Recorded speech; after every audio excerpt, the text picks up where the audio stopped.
Dans la préfecture de Bofa, région de Boké, la terre parle. Elle raconte une histoire ancienne, celle d'un peuple profondément lié à son agriculture. Mais aujourd'hui, cette terre porte une nouvelle ambition. Nous sommes dans la sous-préfecture de Koba, située à 100 km de la préfecture, du chef-lieu de la préfecture.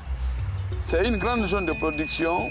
À Koba ici, nous avons 17 000 hectares cultivables. Mais depuis les premiers régimes, l'État n'a pu réaliser que 2400 hectares.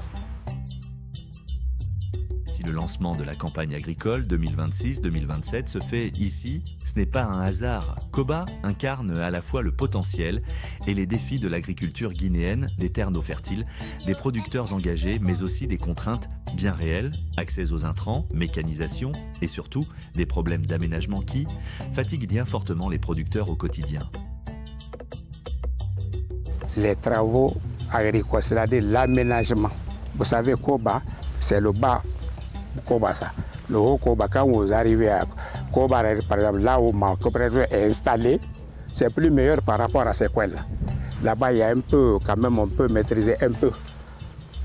Même les pistes sont bien. Mais par là, c'est pas facile. Nous, on peut utiliser un peu d'engrais sur nos domaines là-bas. Mais ici, ils ne pourront pas. Quand on leur met ça dans l'eau, c'est foutu. Donc, nous voudrons à travers la direction préfectorale de l'agriculture, jusqu'au ministère, qui nous aide à faire l'aménagement et dégager les pistes, arranger les ponts pour qu'on puisse maîtriser l'eau. Si nous commandons l'eau, on peut ravitailler vraiment, si ce n'est pas la Guinée, mais toute la basse-côte, Koba seulement. Mais si l'eau nous commande, même la semence qu'on nous donne, très difficile de rembourser. Donc tout est sur l'aménagement. Si l'aménagement est très bien fait, la planification est là, vraiment on pourra réussir avec nos responsables.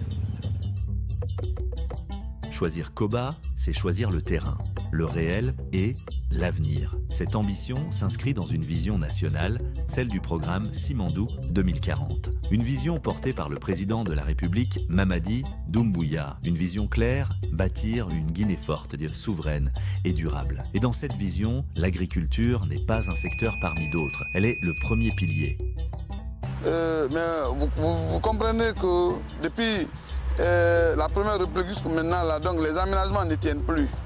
Et à date, l'État met beaucoup de moyens, surtout depuis le 5 septembre jusqu'à aujourd'hui, à chaque campagne agricole, l'État met beaucoup, à savoir les intrants, les engrais, les semences. Mais vous avez compris, depuis qu'on a commencé à marcher, le cri de cœur des paysans, c'est le manque d'aménagement. Nous avons des tracteurs, nous avons des maçonneuses batteuses, nous recevons les intrants, les herbicides. Mais le problème crucial qui est là, les paysans vous ont expliqué que c'est la non-maîtrise d'eau. Et si vous voyez, à titre d'exemple, nous avons essayé de marcher, nous avons constaté la production des paysans. Difficilement, un paysan peut avoir 1 tonne ou 2 tonnes. Et ici, c'est une étude comparative. Les Chinois ont pu aménager certaines parties et nous avons constaté que le rendement ici, c'est à 8 tonnes à l'hectare. Et quand vous regardez un peu la différence, nous utilisons, les paysans utilisent 5 sacs d'engrais pour avoir 1 à 2 tonnes à l'hectare, pendant que les Chinois utilisent 24 sacs. C'est-à-dire, pour une première phase, l'engrais de couverture, l'engrais de fond, ils utilisent 8 sacs. Et l'engrais de couverture, ils utilisent 16 sacs. C'est ce qui nous permet d'avoir les 8 tonnes à l'hectare.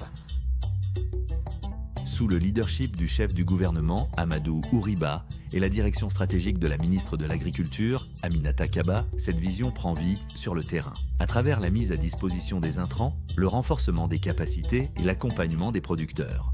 L'objectif est clair, transformer durablement l'agriculture guinéenne. Mais au cœur de cette transformation, il y a des visages, des femmes qui nourrissent avec leur famille et bâtissent des économies locales, des jeunes qui choisissent la terre comme voie d'avenir.